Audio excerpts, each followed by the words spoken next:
One, two. Can you hear me on the stream? Please confirm if you can hear me on the stream.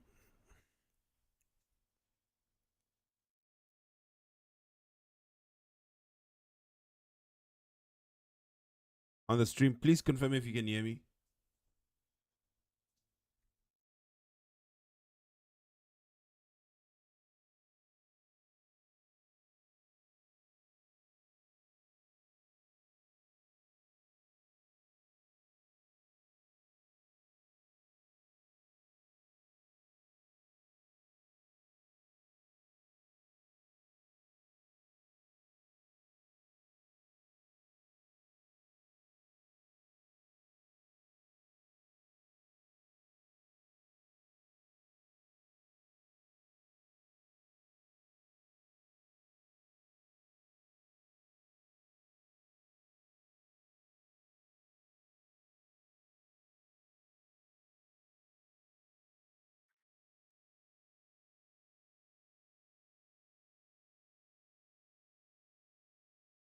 Okay, so I'm just gonna be doing questions quick, fast. We want to see how fast you can go through calculation questions. The questions that you send me to do with you. So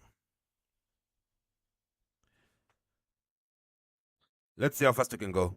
This is the very first thing we do. We just could go quick, fast, fast, fast, fast. Through these things. These are the things. Hami, are you on the stream?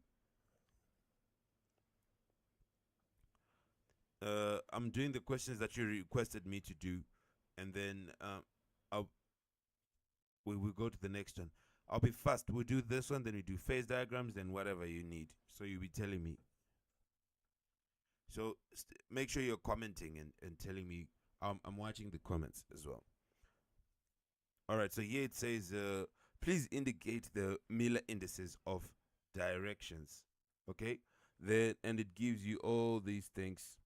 So anyway, this one is the easier one. So let's do it real quick. When you're doing Miller indices of directions, you're just going to join. It's very easy. When you're doing Miller indices of directions and you want to find it, you just join the start and the end of your line of your arrow, and you have your Miller indices. So here, it's like you'll be wanting to come from. You want to come from here and get up to there, and get up to the end of Z. And you're going to get up to here. So you want to find out how do I do that. So let's do it.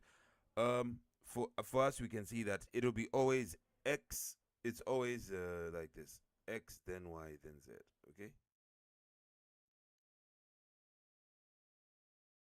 Sorry, there's a bit of a glitch. Give me 1 second.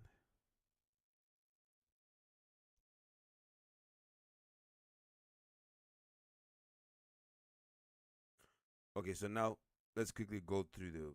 Let me flip it upside down. I have a bit of a challenge.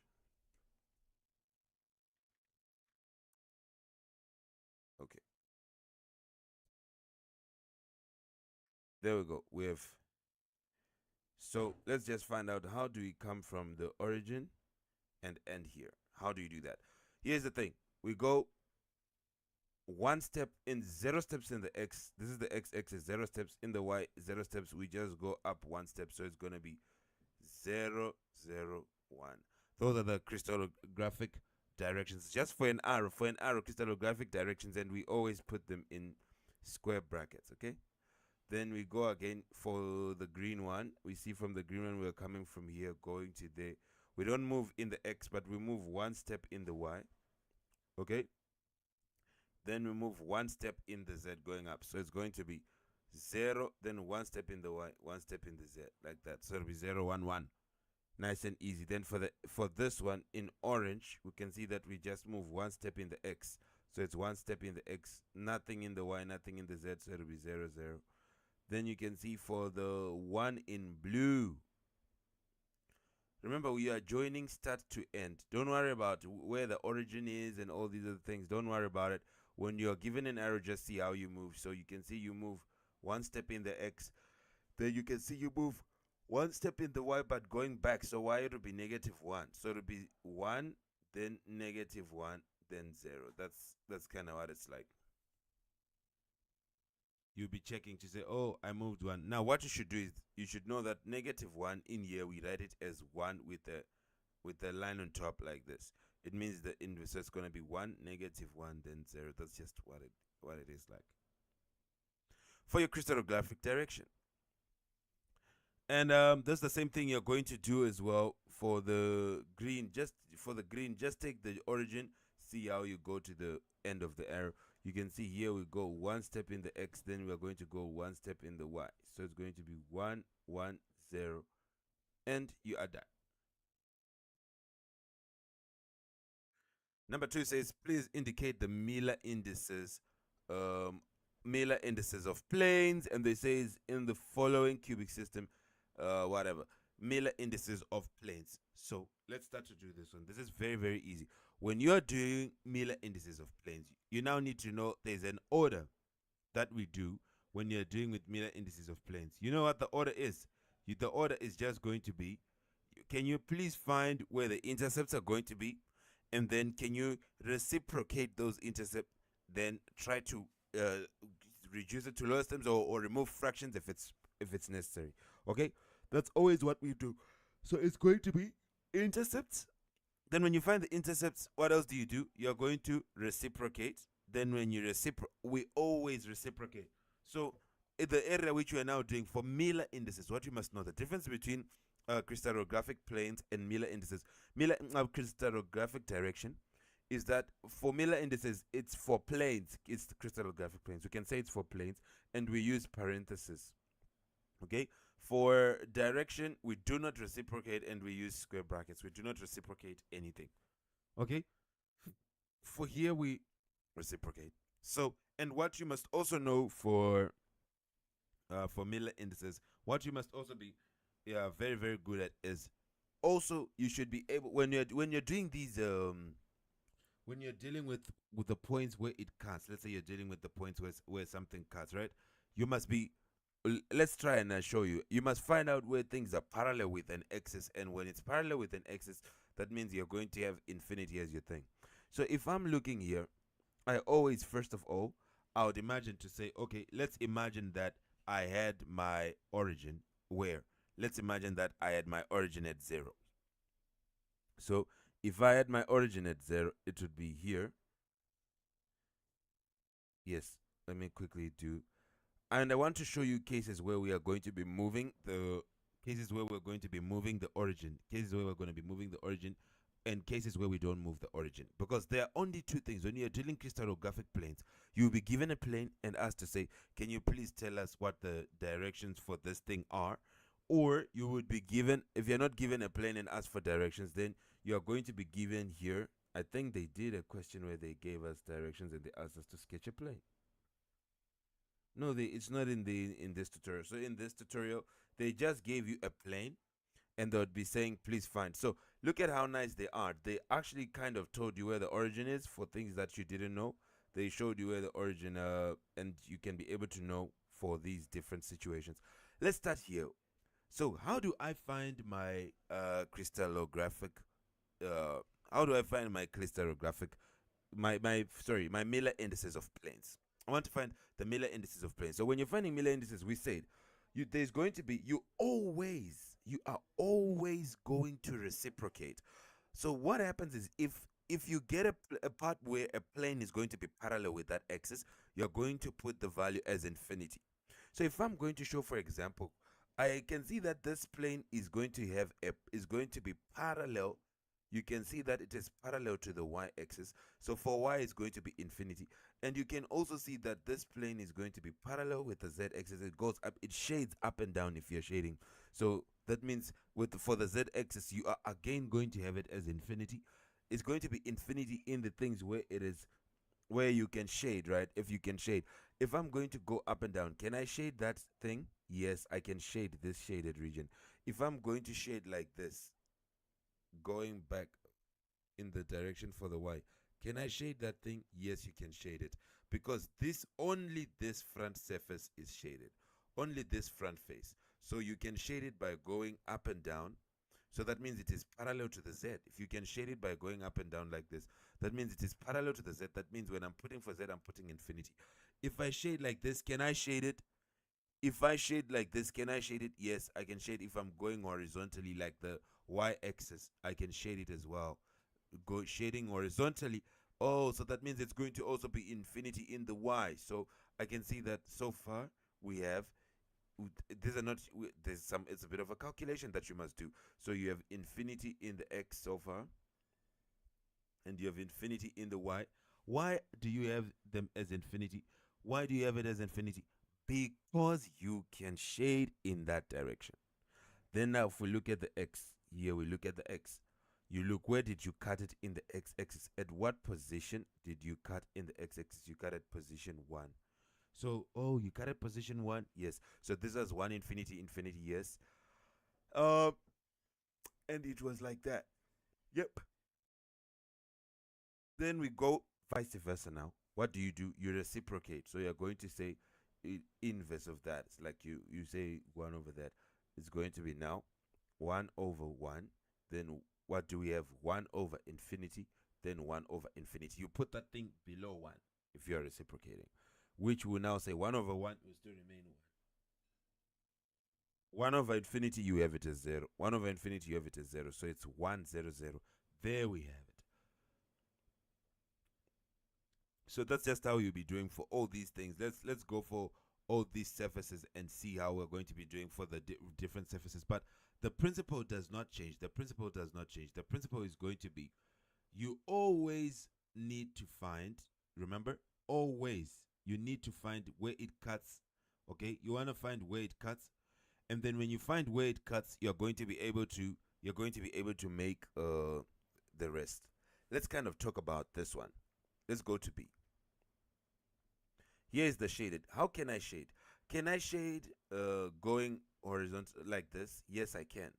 Moving like that. So that means x is going to be infinity. Remember, you have x, you have y, you have z. So that means you're going to say, I can shade direction for x, and that's in the x direction. I can shade this surface, this face like that. So that means it is going to be infinity in the x. Okay. Anyway, if you look at the shaded region, you can also see that it has a line that is parallel to the x-axis. So that means we can also say, and you can, does it have a line parallel to this, the shaded region, to the y? No, it doesn't. What about the z? Does it have a line, this area which is shaded, does it have a line parallel to the z? Yes, it does. It can also go up. It has a line parallel to the z. So you can say z is also infinity.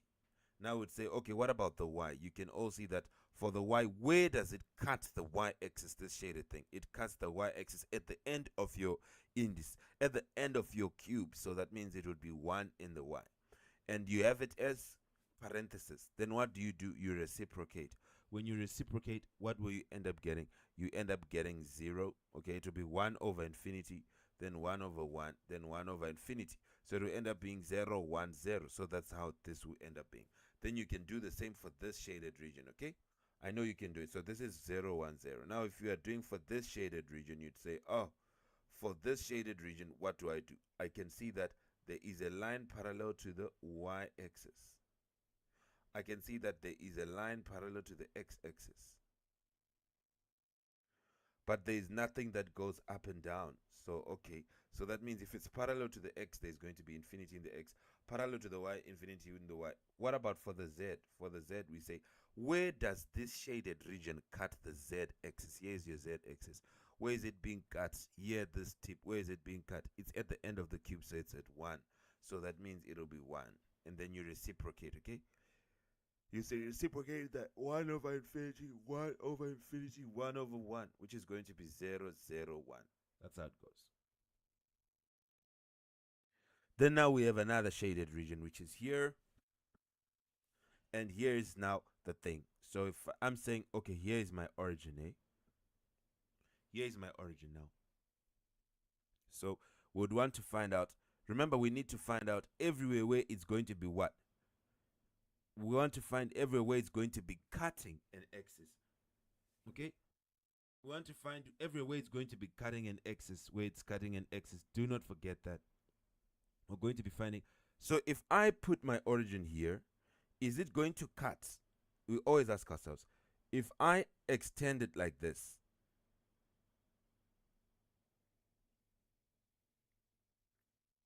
if I extend it like this, is it going to cut my y-axis? Is it going to cut my x-axis? Yes, it is. Is it? Yep. Where is it cutting my x-axis? It cuts at 1. Where does it cut my y-axis? It cuts at 1. Exactly at the tip. Where does it cut my z-axis? It doesn't cut the z-axis. Everybody can see that for the z-axis, it is parallel to the z. You can shade this shaded region. You can shade this shaded. Oh my goodness. What is the pen doing? You can shade this shaded region going like z. So, easy. So it's going to be 1 in the x, 1 in the y, and infinity in the z, like that. Then you reciprocate 1 over 1, 1 over 1, 1 over infinity. You always should reciprocate. Okay? And you'd have 1, 1, 0. So it's 1, 1, 0. Then we look here. Here is our origin. Does this thing, let's talk about it. Does this thing cut the x-axis? Yes, at the tip at 1. Does it cut the y-axis? It cuts the y-axis? No, it doesn't. Does it cut the z-axis? Yes, it cuts the z-axis here at 1. So, so it's going to be 1. And you can actually see that you can shade it moving like the y-axis, but you'll be slanting upwards. So this thing is going to be parallel to the y. So it's like you have it as 1, 0, 1. But it is like this, and you're going to always reciprocate. Then you'd now say 1 over 1, 1 over 0, then 1 over 1. So what you end up having is going to be, sorry, it's 1 over infinity, not 0. Infinity, 1 over infinity, then 1 over. So you end up having 1, 0, 1 as your Miller indices. That's good. You come to this other surface now, eh? You are now coming to this other surface, and you want to find out, you're at this other surface now. You'd say, okay, does it cut? Here's the origin. Does it cut the x-axis? No, it doesn't cut the x-axis. If you're looking at where it cuts the x, you'd say, does it cut your y-axis? X-axis is the line. It's not so it doesn't even cut this line. Does it cut this line called the y-axis? Yes, at 1.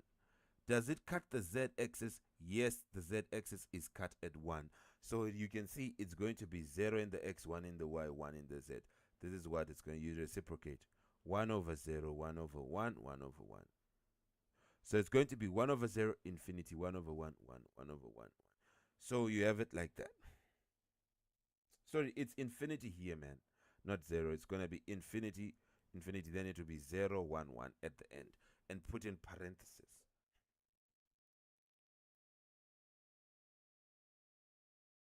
So there we go. Now we're going to deal with this triangle now here. For these triangles, they are easy because whenever you get a triangle, it will not have a 0. A triangle will not have a 0. It can't.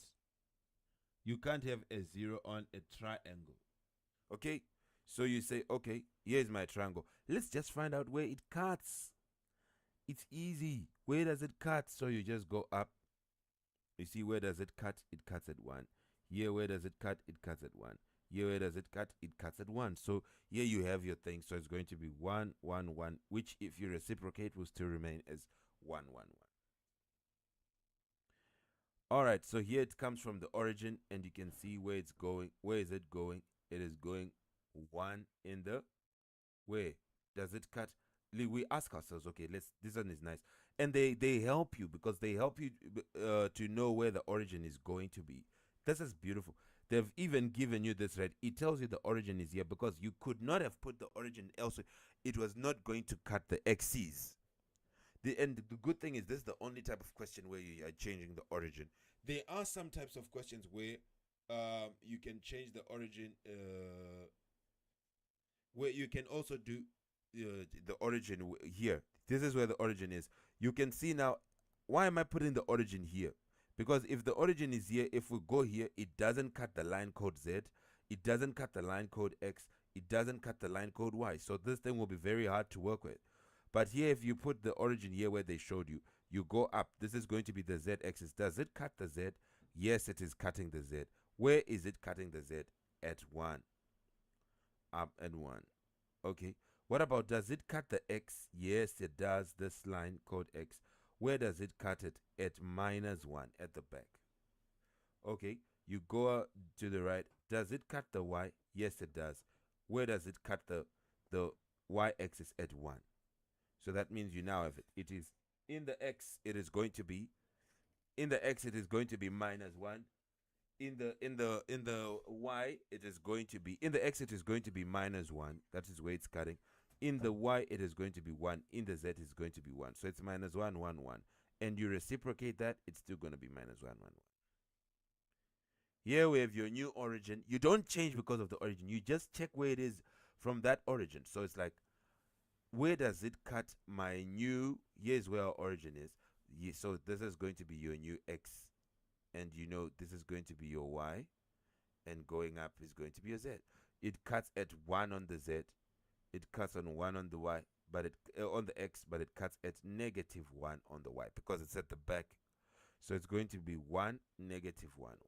These are the Miller. Even if you reciprocate, they remain as 1 over 1, 1 over -1, 1 over 1, which makes them stay as 1, -1, 1. So here are your Miller indices done. All right, next type of calculation. So somebody is saying phase diagram. Let's open the tutorial for phase diagram. Let's open the tutorial for phase diagrams and we do the calculations.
Here's the next calculation. Let's just do this one. And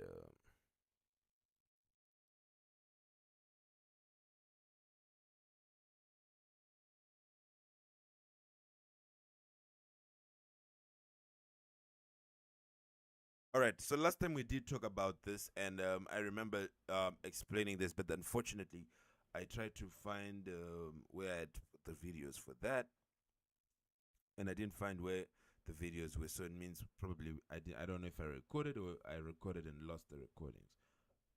I'll look for them later. But here's the question, and it's on phase diagrams. Phase diagrams is more like, it's almost common sense, right? Let's quickly do this. This is going to be, for phase diagram, you should be checking, oh, this is the phase diagram for this and this.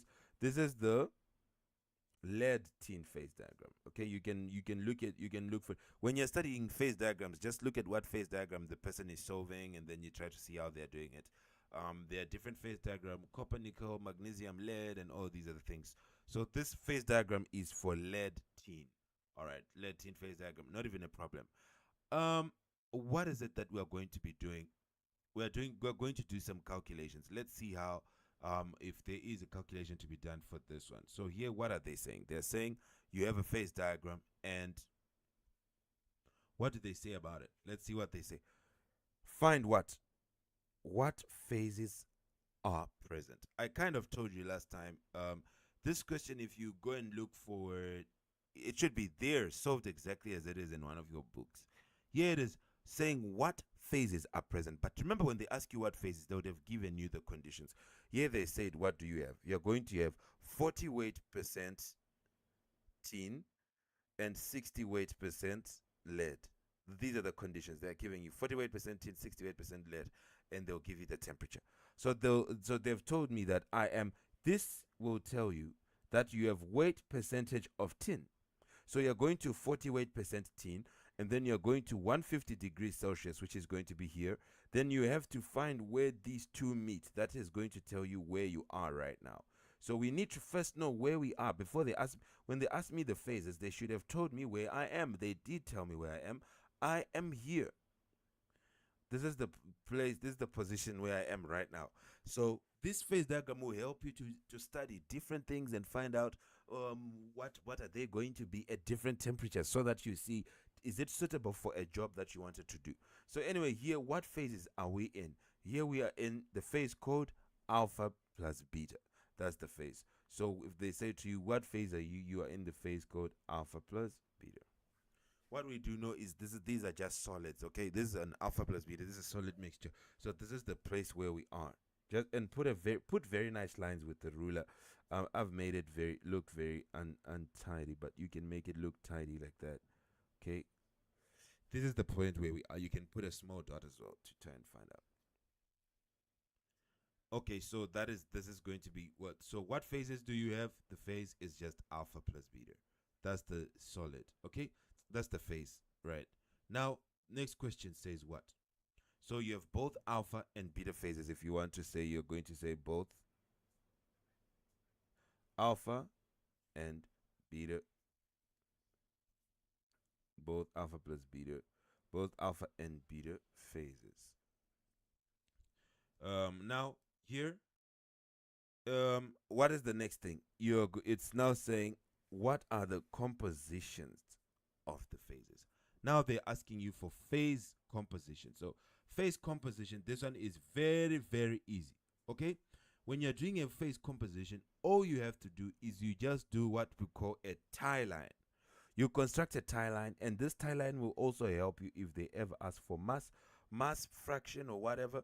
You would need to do a bit of a calculation. But for us, when they just say to you, what are the how much do you have of each phase? Because here they are saying, they've asked it to say, what is the phase composition? It means, how much do you have of each phase? Okay, that is just going to be what it means. Okay, so what are we going to have now? Here you're just going to see, where does the alpha plus beta meet the alpha. That tells you the phase composition. Where? So you just go down and you see where they meet. That is going to give you the phase. So if I come here, they meet somewhere here. If you go down like that, you just then go down and you see where that is going to be. It's just after 10. So if you put 10.5 or whatever percent, that is going to be where it is. Okay? It is going to be what? 11 or 10.5%. 10.5% of tin, which is going to be what? 10.5% of this, so that means this is going to be 89.5% weight percent lead. Then we just go for here, we get up to here, we go down and we see where it is. Now, if it is going down and it is getting to some position like here, we don't know what position that is. You don't just choose guesswork. You measure this length, okay? You measure this length, and you know that you'd be saying, if it's 5 centimeters, you'd be saying 5 centimeters is equal to 20%. Now you'd see how many centimeters this is now to this other line. Maybe you get it as 3.2 centimeters. It'll be now equal to x. Then you cross multiply. You're going to get that percentage. And what you do, you add that percentage to 90, because the beginning is 90%. So the answer you get, you add it to 90, and you now know where you are. And that'll be percentage of tin. So you get whatever percentage you're going to get. 97, 98, 98 weight percent tin, which means that it is going to be 2 weight percent lead. And you're done. You move on. What is the melting point? Melting points are just found here at the tips. So if they ask for melting point, where do you find it? At the tip. What is the melting point? This is lead. So what is the melting point of lead? 327. Here we have tin. What is its melting point? 232. So melting point of tin is 232 degrees Celsius. 232.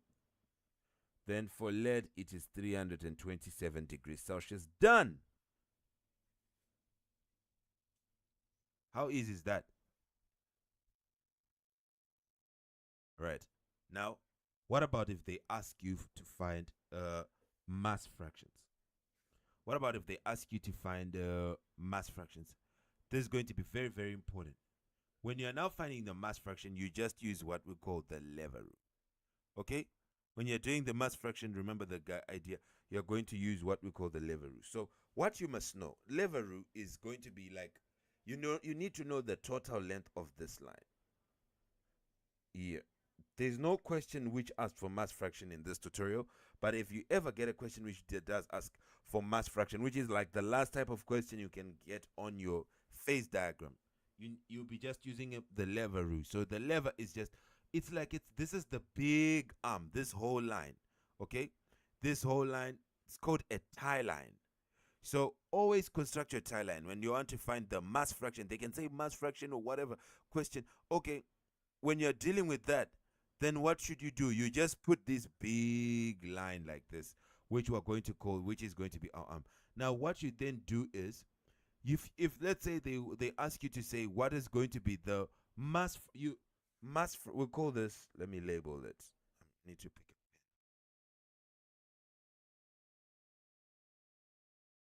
pen. Going to call this. Hish, look at what it's doing.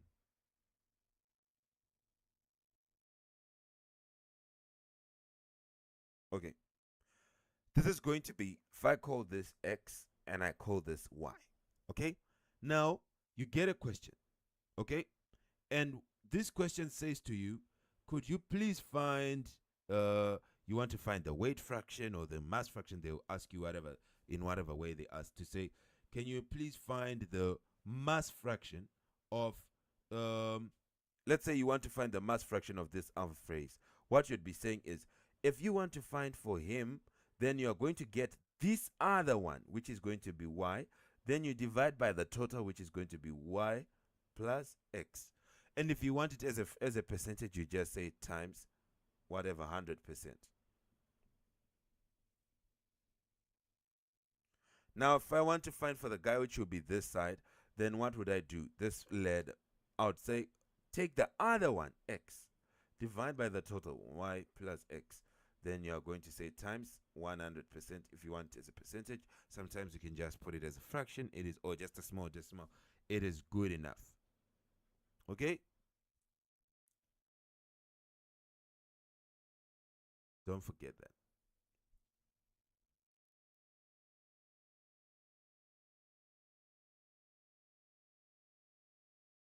I'll try to find questions, eh?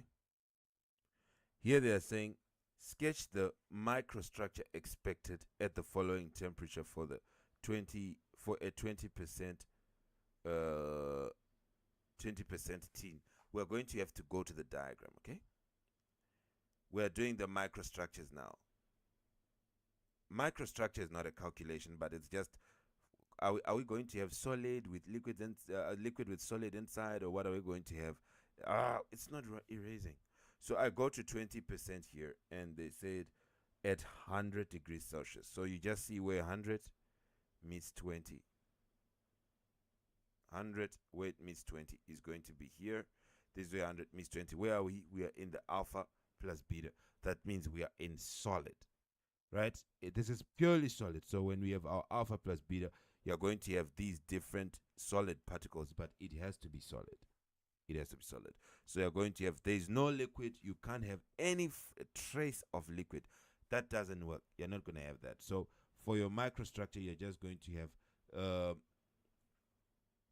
like this, then beta, then you have alpha, you have beta, you have beta, you have beta, you have alpha, beta, alpha. You know what I mean? Kind of anything like this, but it's purely solid. Then they say at 200 degrees, you go meet where it meets 200 degrees. You can see that it is now alpha plus liquid here. Ish. I'm going through a lot. This is crazy. It's not writing. Alpha, it meets here now. That is going to be, if you are drawing your microstructure, you draw your circle. Now you have alpha plus liquid. So what are you going to do? You put some small alpha particles inside the liquid. So it's going to be like this. Okay. Then now you're going to have at 300 degrees, if you go up, up, up at the same thing, but you're now at 300 degrees, you are now in the liquid phase. So you're just going to put a circle and show that there's going to be liquid in here. Liquid. And you're done. This is, yeah.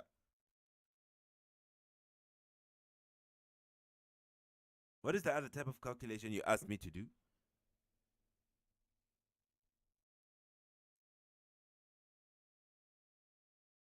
What is the other type of calculation? What is the other thing in calculation that you asked me to do?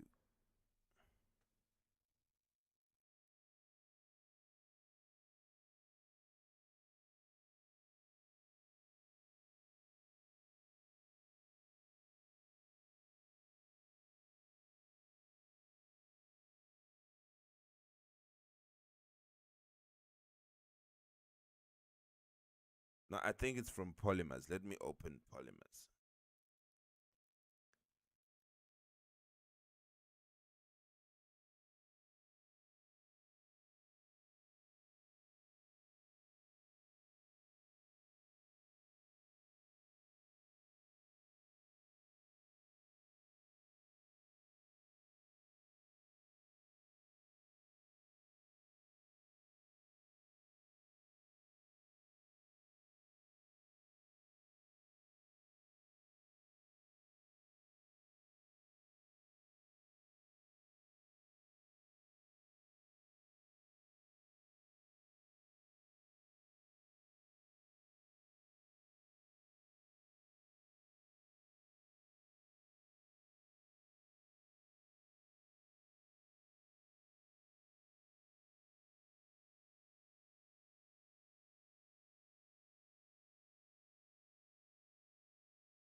Right, let's quickly go through this one.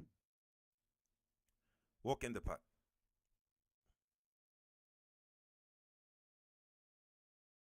Here, let's quickly do these calculations and we finish it. It says, find the number average molecular weight. Okay, so we are going to have two types of molecular weight.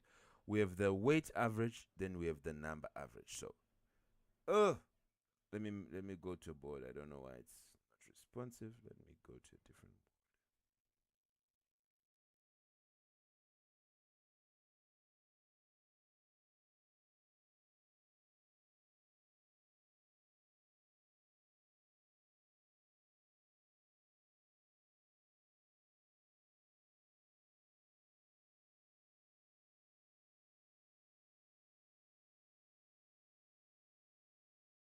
All right, so there we go.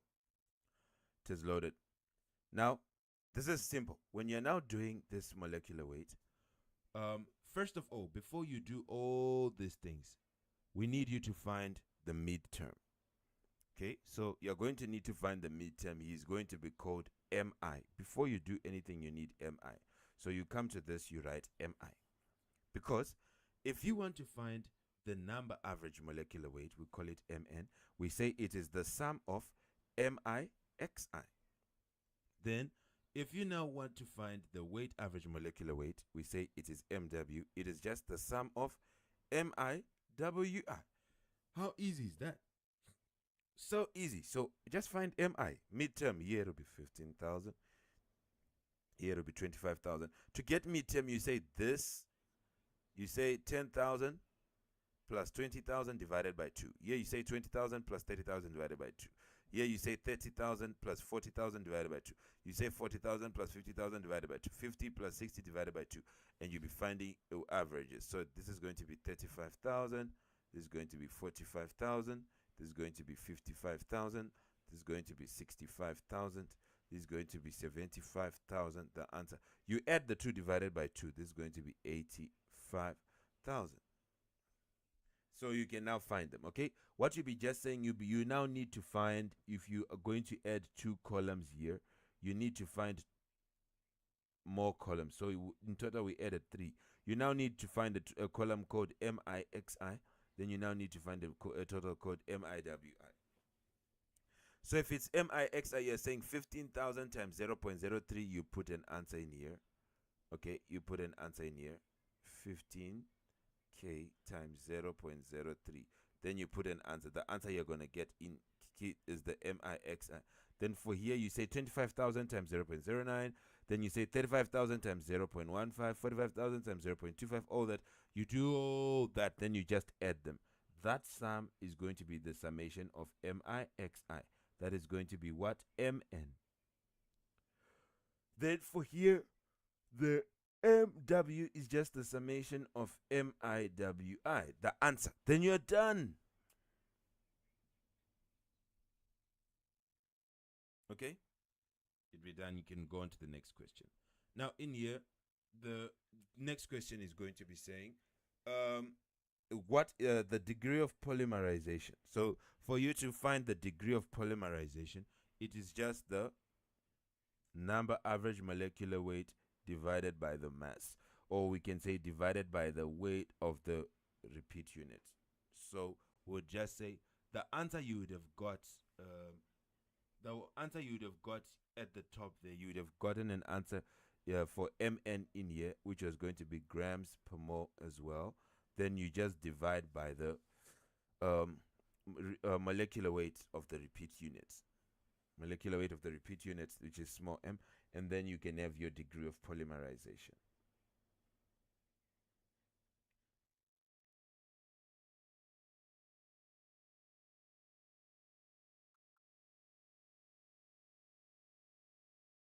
Right. We move on. Last, I think it should be the last calculation question, and you've for this chapter, yeah, I think so. Now it is saying, compute the densities, blah blah blah, and it gives you 6 marks. Okay, so when you've been told that compute the densities of totally crystalline and totally amorphous propylene, right? So what did they say? Here they've given me densities and they've given me percentage crystallinity. So the formula is kind of like this. Percentage crystallinity, we call it percentage XC. You need to put this. Percentage crystallinity is going to be equal to, this is you putting, okay? Totally, this is going to be, when we say PC, this P is density, right? PC, means density of a totally crystalline material. So all we do, it is the density of a totally crystalline material. Then we say, then here we would say first density minus the density of totally amorphous. This is, we always do that. Then we are going to be saying over the density of your material, which we're going to say PS, multiplying the density of totally crystalline by the density of totally amorphous. Then we are going to have the formula. So this is how we're going to be calculating it. Okay, it will help us to find because here they are saying, can you compute densities of totally crystalline and totally amorphous? So here, for when we are going to put it as, if we can call it P1 or we can call it P2, this is going to be the density which we have in this situation. But then we have density of totally crystalline and we have density of totally amorphous. So we can say density of number 1, we'll call this our 1, then we're going to have state 2. We have state 1, then we are going to have state 2. And we are going to use these two situations to find what we need. Okay? These are the two densities that we have. So we're going to use these two situations to find whatever we're going to need, and we try to punch to end we get our solutions.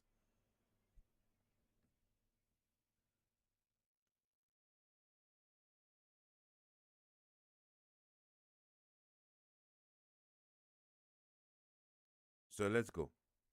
What is it saying in the first one? We're just going to put the things and then we're going to find our answers, then we see how it goes. Okay?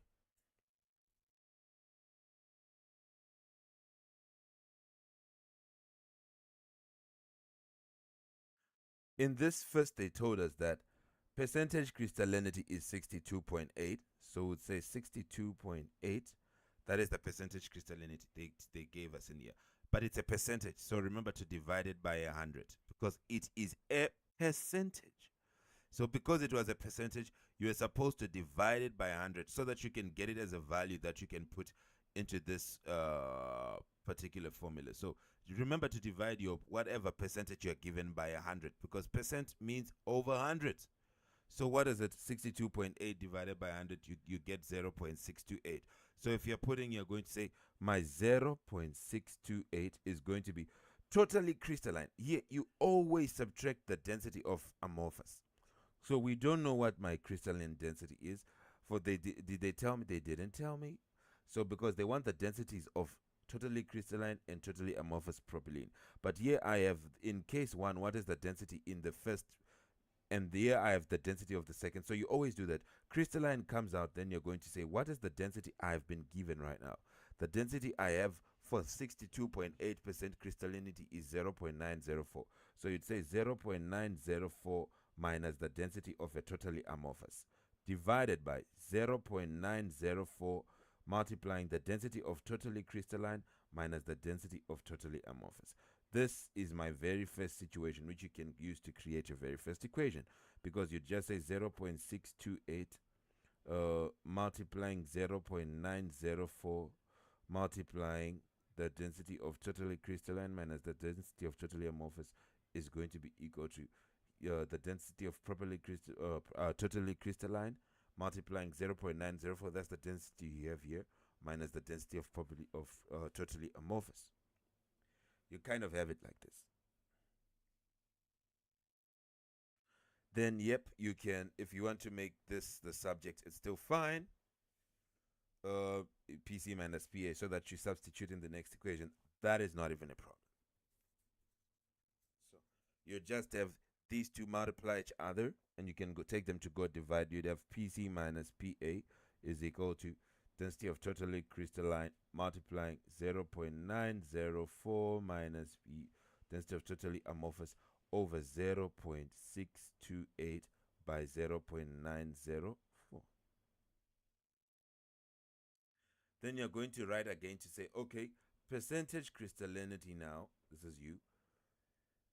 Percentage crystallinity is now going to be, again, density of totally crystalline. Then I have the density which I have right now minus the density of totally amorphous over the density which I have right now multiplying the density of totally crystalline minus the density of totally amorphous. So I would say my percentage crystallinity is what? I've been given percentage crystallinity is 54.4. So it's 0.544 is equal to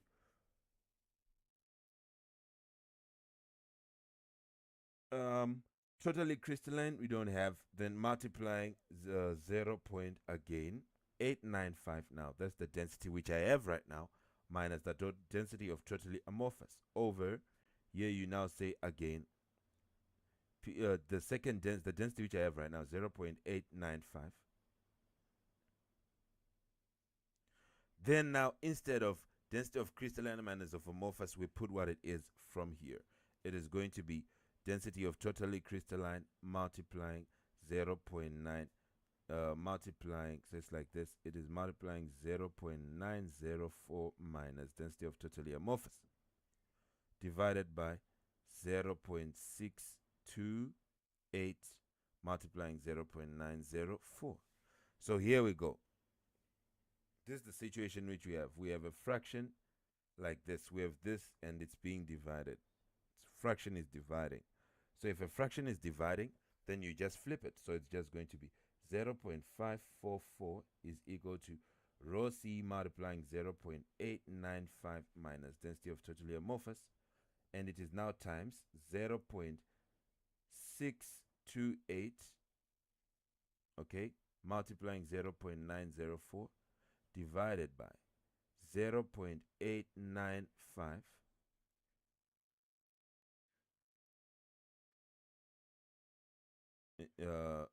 density of totally crystalline multiplying 0.904 minus that density of amorphous.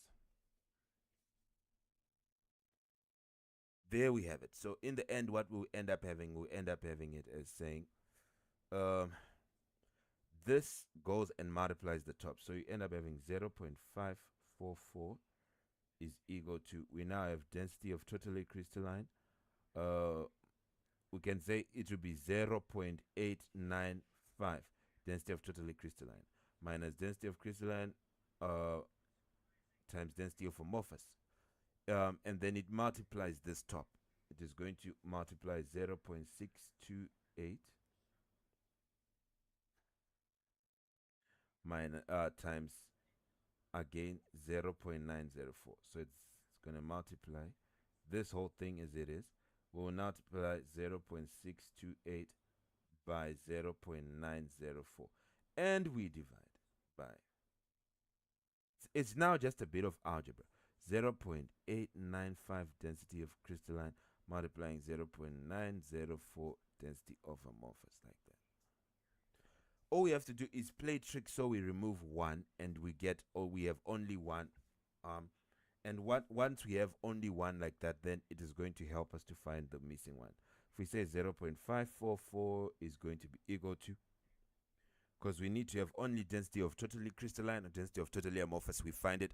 Once we find one, we can then go ahead and find the other. It's algebraic manipulation. It's just algebras. Okay? So there we have it.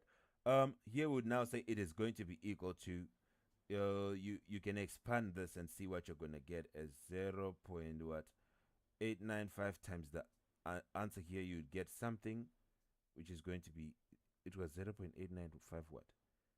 Density of totally crystalline. So you must get something density of totally crystalline minus something PC minus PA. Let's see how we can find the answer in this case. Then at the bottom would get an answer which would be PCPA as well. Then we can factor out PC, I guess. We'd have 0.544 is equal to, we factor out PC of all the answers we have. At the bottom we have a PC. Then PC and PC will cancel, will remain with a PA and PA inside. Then we can find the density of totally amorphous. And you do your bit of maths, you'll be fine. This is going to be that last what is it? Calculation to do with what is it? Polymers. To deal with polymers.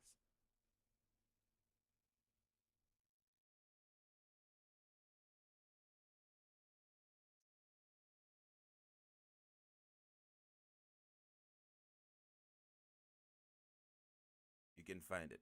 Now, if you have found them, once you have found them, you can now answer this next question, which says find the density of a specimen with this percentage crystallinity, because you'll be having PA and you'll be having PC. So you just use this formula. This formula is the one which carries you.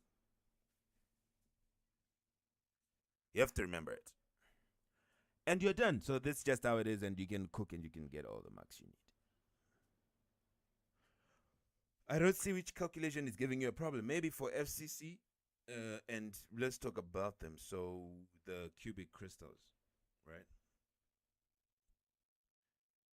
If we're doing our cubic crystals, what do we know? We do know that we have simple cubic crystal, we have body-centered cubic, we have face-centered cubic. And these crystals work like this.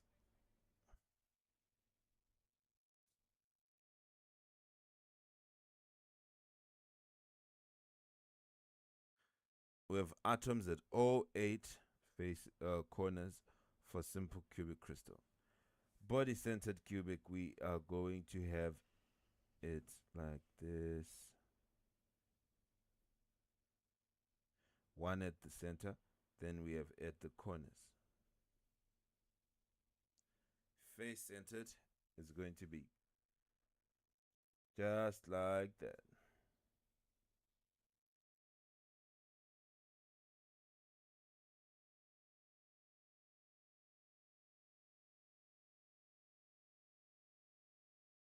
Eight corners, then six faces.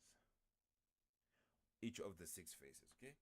So now if you want to find the total number of atoms, then, or we can say the number of atoms in each unit cell, we call it the number of atoms per unit cell. You say the number of atoms at the corner divided by 8, then you're going to say plus the number of atom in the inside, you don't divide by anything, plus the number of atom at the faces, and the number of atoms at the faces, we're going to have it. And we'll be saying the number of atoms at the faces. Let me put it like this, and we say divided by 2. The pen is refusing to write because it is going to be half on each face. So let's just quickly do it, and let's see. For here we are going to have that's the same total number of atoms, or the number of atom in each unit cell. You just do the same. There's the number of atom on the inside plus the number of atom on the faces divided by 2. The total number. So the number of atoms per unit cell is going to be the number of atoms in the corners divided by 8 plus the number of atoms in the inside plus the number of atoms at the faces divided by 2. That's just what you're doing. So you can find the number of atoms per unit cell. In here we have how many at the corners? We have 8. So the number of atoms at the corners are 8 divided by 8. We have 0 on the inside, we have 0 on the faces. So it's just going to be 8 over 8, which is 1. Then we have the number of atoms per unit cell. We have 8 at the 8 faces. Then in the inside we have 1. Then on the faces we have 0. Well, at the 8 corners rather. So it's going to be 8 divided by 8. It's 1 plus 1, which just gives 2 total. So there are 2 full atoms. If we add all the pieces that are on this thing, if we add all of them, then we are just going to get what? 2. Now for here we would say 8 divided by 8 because we have at all the 8 corners. Then we are going to say on the inside we have none, but on the faces we have 6. We have 6 on all 6 faces. We have something there. So it's going to be 1 plus 0 plus 3, which is just going to be 4 atoms in this unit cell. So there's going to be 4 atoms in this unit cell. Then we are going to say, okay, what is the volume of the unit cell if we are using the dimensions? What is going to be the volume of the unit cell if we're using the dimensions? This is a cubic thing, so it is A. Length, width, and height. It's A, the length, B, the width, then it is A, the width again, then A, the height, because everything is exactly the same because it's a cube. So it's going to be volume is A cubed. Okay, this is going to be the volume of the unit cell.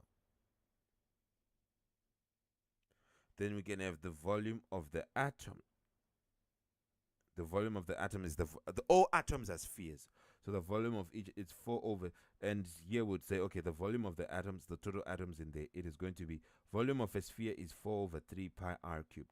Then we multiply by how many atoms do we have? It's just 1. So for here to be 4 over 3 pi. The r we like to use is this one, but it's still the same. It's just the radius. Then the volume of the unit cell. Remember, we have something called volume of the unit cell. Then we have something called volume of the atoms. The volume of the atoms inside. So here it's going to be the volume of the unit cell. Again, it is A cubed. Then the volume of the atoms is going to be in here. It's still 4 over 3 pi r cubed, but because now we have 2, we then multiply by 2 because we have 2 atoms. So the total volume of the atoms is going to be 2 times. That's going to be 8 over 3 pi r cubed. Then we are now going to say the volume of the unit cell again here is going to be A cubed. Then the volume of the atoms again, it is just these atoms are spheres. So it's 4 over 3 pi r cubed. That one without a doubt. But how many atoms do we have here? It's 4. So it's end up being 16 over 3 pi r cubed. That is what we have. Then all we now need is going to be the relationship between the A and R. So we just need to have in all three the relationship between A and R so that we can now express the volume of the unit cell in terms of the radius of the atoms that will be inside. And that is just what you got to do and you'd be done. So you'd need to know what is the relationship between of each of these things. You want to know what is their relationship.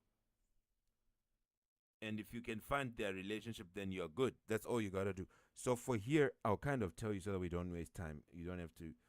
But there is a question which I kind of did. If you go to the videos and the sites, you should see a question where I did it. The relationship in here, you're going to say that 1A is going to be equal to 2R.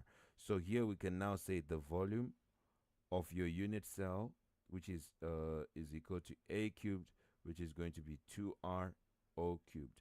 So it is going to be 8r cubed.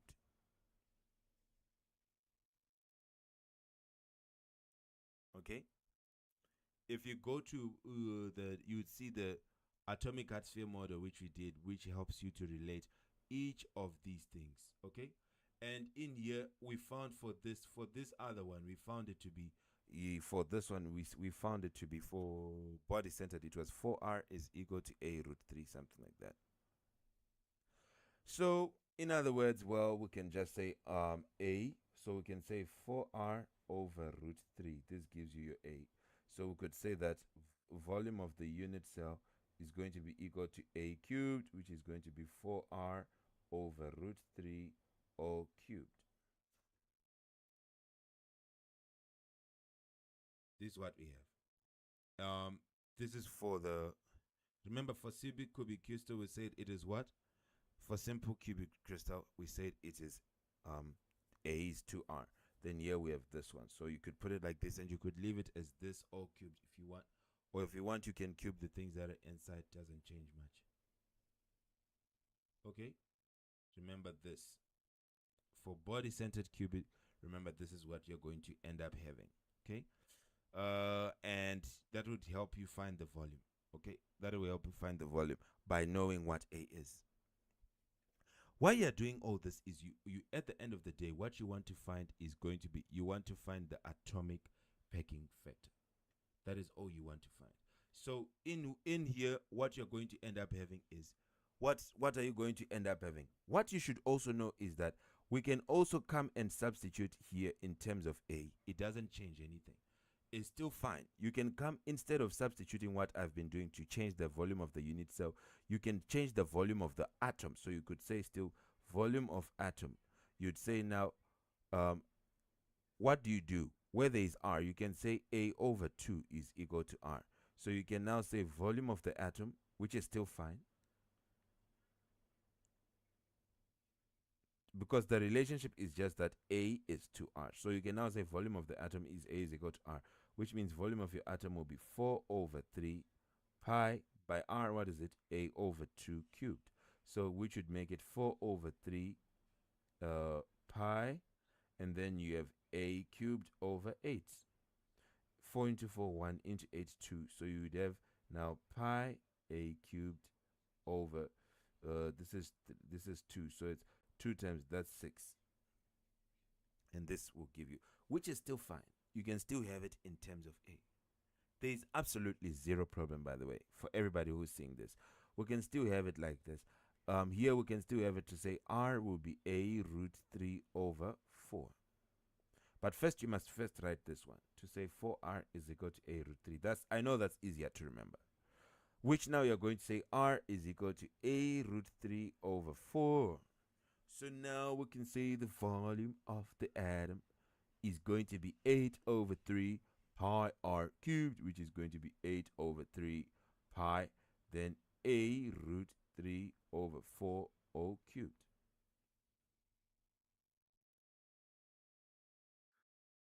You can still have it like this. If you want to simplify it, it's going to be 8 over 12. Then you have a cubed. Then there is pi. Then there is root 3 o cubed. Oh, this is actually 8 over 3 by 4 cubed. What is 4 cubed? 16, 64. It's 64. So you end up having it being 8 into 8, 1 into 64, 8 times 3. That's 24. So it will be a cubed, then root 3 o cubed. So it is pi, and this is over 24. You can do the same for this guy. To find, all you have to do is find the relationship again. So here you would find it to say 4r is just a root 2. Here it was 4r is a root 3. So anyway, you'd say r is equal to a root 2 over 4. We can say the volume of the atom,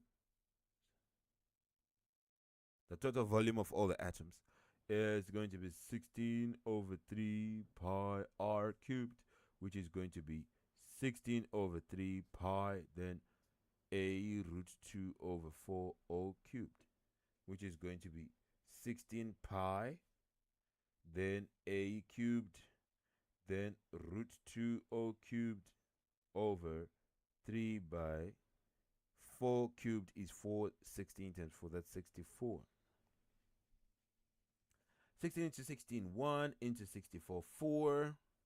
So it becomes a cubed pi root 2 o cubed divided by 12.